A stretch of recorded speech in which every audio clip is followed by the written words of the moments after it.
Hello friends, welcome back to Binita reaction. Friends, मैं आज की वीडियो में वो टॉपिक लेने वाली हूँ जो मैंने छोड़ दिया।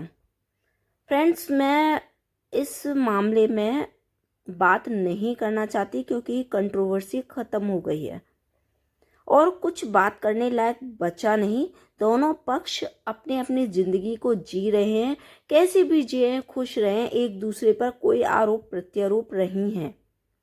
फ्रेंड्स, ये दोनों ही पार्टीज एक दूसरे पर आरोप नहीं लगा रही, लेकिन जो बीच के जो रिएक्शन चैनल वाले हैं वो इन चीज़ों को उछाल उछाल कर बड़ा बनाने की कोशिश करते हैं और बेफालतू की जो कंट्रोवर्सी है उसे क्रिएट करने की कोशिश करते हैं। फ्रेंड्स, अभी मैं बात कर रही हूँ स्नैपी गर्ल और विंग अंशु, यानी कि सपना और अंशु की। तो फ्रेंड्स, हाल फिलहाल दोनों में ऐसा कुछ नहीं है। सपना गई थी, 2 बार जा चुकी है अपने ससुराल, लेकिन अब चीज़ें इतनी एक्सट्रीम लेवल तक हो चुकी थी कि उनके ससुराल वालों को शायद उनके ससुराल वाले उसे एक्सेप्ट ना करें, क्योंकि घर घर की लड़ाई होती है, बहुत कुछ होती है और फिर भी सब एक हो जाते हैं, लेकिन एक लिमिट की होती है। यहाँ सपना ने उस लिमिट को क्रॉस कर दिया था। जो लोग उसके फेवर में बोलते हैं, खुद सोच के बताएं, अगर उनके घर की भाभी उनके पिता पर इतने और माता पिता पर इतने भयंकर आरोप लगाती है, फिर उसके बाद आप उसे घर में आने दोगे? पहले गई थी सपना, खुद बोल के गई थी मैं थोड़ी देर के लिए 5 मिनट के लिए जाऊंगी, ठीक है। फिर वो आ भी गई थी 5 मिनट के लिए, कैमरा लेके गई थी, उसे लगा कुछ कंट्रोवर्सी होगी, लेकिन उन्होंने कुछ किया नहीं। दूसरी बार गई थी रात में। दोस्तों, रात में पहुंची थी, उसे लगा कि अब रात है तो रोकेंगे, लेकिन नहीं, उन्होंने नहीं रोका, क्योंकि अंकल जी कहाँ जाएंगे। और अगर बीच में उन्होंने फिर कोई अपने ससुर पर इल्ज़ाम लगा दिया तो फिर कौन भुगतेगा? बोलने वाले तो बोलते थे कि कैसे सास ससुर हैं, बेचारी बहू को रात में रुकने के लिए भी नहीं बोला। दूसरे दिन आंटी जी का रिएक्शन भी आया था, बिल्कुल वैलिड था। बोल रही थी कि मुझे किसी पर यकीन नहीं है और ऐसे में किसी को यकीन इतनी आसानी से अब होगा भी नहीं। अब वक्त के साथ घाव भर जाए वो वाली बात अलग है। लोगों को अभी भी लगता है कि निकाल दिया, पता नहीं कैसे लगता है, क्योंकि सारी चीज़ें बिल्कुल शीशे की तरह साफ हैं। और क्या हुआ था और किसने झूठे इल्ज़ाम लगाए थे, कौन किस हद तक गया था। क्योंकि दोस्तों, साल भर पहले तक, 1.5 साल पहले, इवन 1.5 साल पहले तक एक ही पक्ष बोल रहा था और वो बोल रहा था कि भाई सामने वाला पक्ष भी बोलो, अगर आप सही हो तो अपना पक्ष भी रखो। लेकिन जैसे ही सामने वाले पक्ष ने अपना पक्ष रखना स्टार्ट किया, वहीं से हालत ख़राब हो गई। बहुत बुरी तरीके से हालत ख़राब हुई थी फ्रेंड्स। खैर, ये पुरानी बात है, मैं इस पर अब डिस्कस नहीं करना चाहती। ताज़ा मैटर ये है कि अब अंशु ने 30 दिन का वो अपना हर दिन ब्लॉग डालने का सोचा है, तो वो अभी तो फ़िलहाल अपना चैलेंज कंटिन्यू कर रही है। अब आगे की बात अलग है, वो उसने बोला ही है कि होगा तो मैं करूँगी, नहीं तो नहीं करूँगी, वो कोई बड़ी बात नहीं है। बड़ी बात है यहाँ पर जिम की, कि जिम को बेच दिया गया है। जो राजवीर और सूरज भैया की जो जिम थी उसको अंकल जी ने बेच दिया है। फ्रेंड्स, आपको याद होगा पुरानी जब कंट्रोवर्सी चल रही थी, आरोप प्रत्यारोप लग रहे थे, खासकर स्नैपी गर्ल की तरफ से बहुत आरोप लग रहे थे, तब उस समय उसने बोला था कि एक हमारी जिम है, मैं उसके बारे में बोलती हूँ जिम का क्या चल रहा है। तो पापा जी बोलते हैं कि चल रहा है, बस उसका तो कुछ नहीं हो पा रहा और खर्चा भी नहीं निकल पा रहा, वो बोल रही है। तो मैंने बोला था कि बेच दो।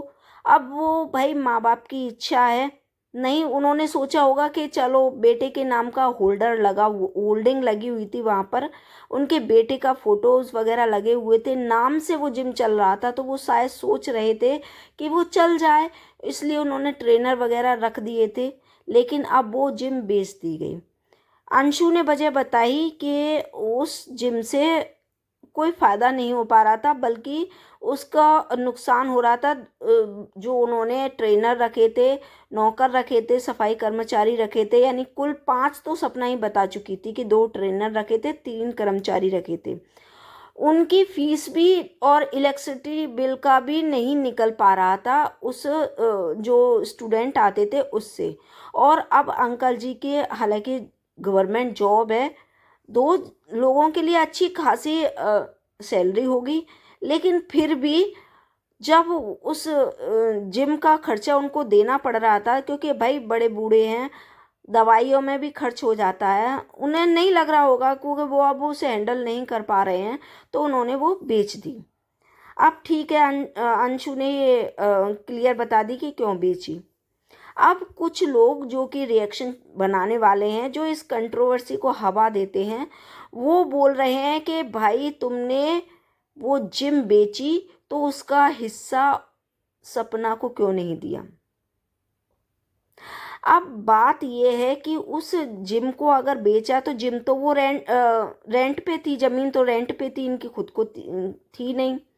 उसका जो था मशीनों का, जो मशीन थी उन्हीं का खर्चा था होगा। तो अब जिन लोगों को लगता है कि सपना को खर्चा देना चाहिए था क्योंकि वो उसके पति थे, जो कमाई हुई है, जो बेचने के बाद पैसा आया है, तो उसको सपना को देना चाहिए था। तो भाई जब वो बीवी थी, जब उसका हक उसके पतियों पर था, उसकी पूरी प्रॉपर्टी पर था, उसके सारे फायदे पर था, तो उसका हक उसके नुकसान पर भी होगा। क्योंकि जब वो लॉस में जिम जा रही थी तो बीबी का फर्ज था कि वो अपनी कमाई में से उसको पूरा करे, क्योंकि कमाती तो वो भी लाखों में है। ऐसी बात तो है नहीं कि गरीब है बेचारी के पास पैसे नहीं है, पैसे तो हैं। अब वो वाली बात है कि लोग बोलते हैं कि उसे अपने बच्चे पालने हैं, बिल्कुल पालने हैं, और वो इतना अभी कमा भी रही है कि उनको अच्छे से पाल सके। लाखों में उसकी अर्निंग है, वो अच्छी में अपने बच्चों को पाल सकती है। जहाँ तक प्रॉपर्टी की बात है, तो उसके दादी दादा बिल्कुल स्पष्ट बोल चुके हैं कि ये पूरी प्रॉपर्टी है वो उनकी पोतियों की ही है लीगली, और अंशु को इसमें कुछ नहीं मिलेगा।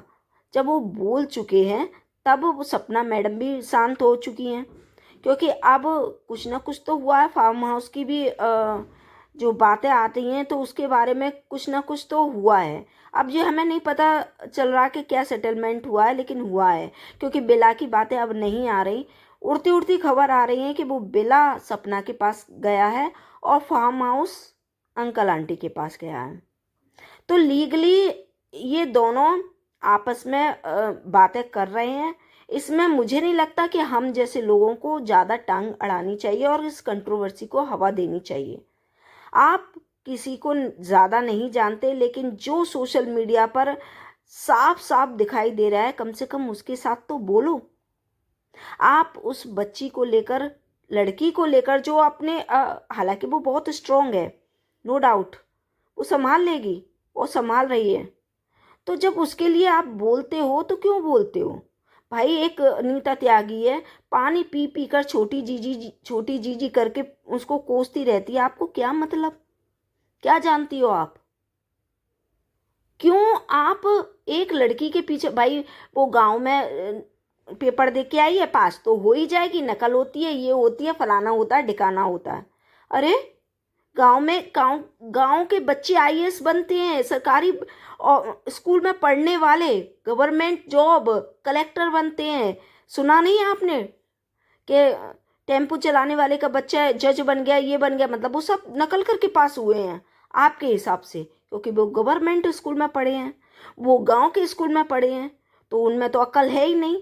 क्योंकि सिर्फ पढ़ने वाले बच्चे वही होशियार होते हैं इनकी नज़र में, जो कि प्राइवेट स्कूलों में पढ़ते हैं।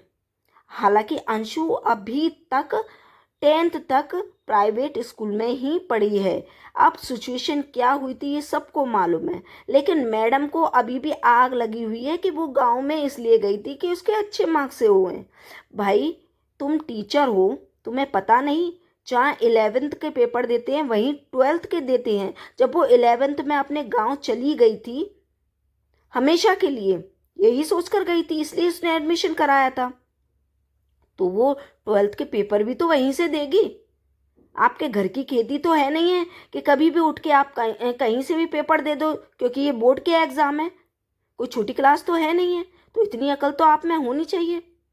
चलिए फ्रेंड्स, अब मैं इस टॉपिक का यही एंड करती हूँ, क्योंकि मुझे नहीं लगता कि मुझे इसके बारे में अब ज़्यादा बोलने की ज़रूरत है। मैं आज भी नहीं बोलती, क्योंकि ये बातें उठ रही हैं और वे फालतू की कंट्रोवर्सी क्रिएट हो रही है जिम को लेकर, इसलिए मैंने बोला। तो फ्रेंड्स, अगर आगे कोई इस तरीके की अपडेट आएगी जो मुझे लगेगा कि मैं बोलूँ, तो मैं ज़रूर बोलूँगी। फ्रेंड्स, अगली वीडियो में फिर मिलते हैं। तब तक थैंक यू वेरी मच। अपना ख्याल रखिए, खुश रहिए, स्वस्थ रहिए, मस्त रहिए।